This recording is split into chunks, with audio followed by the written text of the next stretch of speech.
So I'm struck as I listen to these federal workers. I will tell you, I've been so encouraged by some of the help they're getting from neighbors, but it's clearly not enough. And I listen to them, and you hear it. They are at risk, some of them, of going hungry, even as they're forced to work without pay. Isn't it un-American for that to happen?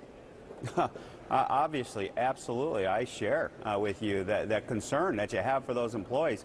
But that's why we have to talk and work out our differences here in Washington, D.C. as Democrats and Republicans. We have to talk to each other. And right now, that's not happening, Brianna.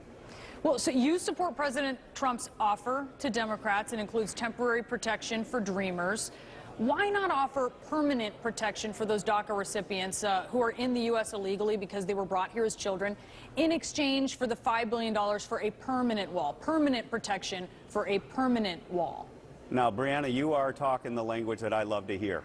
You know, if you and I could sit down and have that conversation, I bet you and I could hash this out in moments. But to not have a partner with Nancy Pelosi at the table saying, the White House isn't offering that. Well, the president put on a reasonable, compassionate proposal to move the ball forward, and we've heard nothing from Nancy Pelosi as to a response to that. If she put that on the table, I think this thing would easily break apart, and we'd get to a landing pad where we could get this government open and stand with millions of Americans as well as those children, those dreamers that supposedly we both care so deeply about.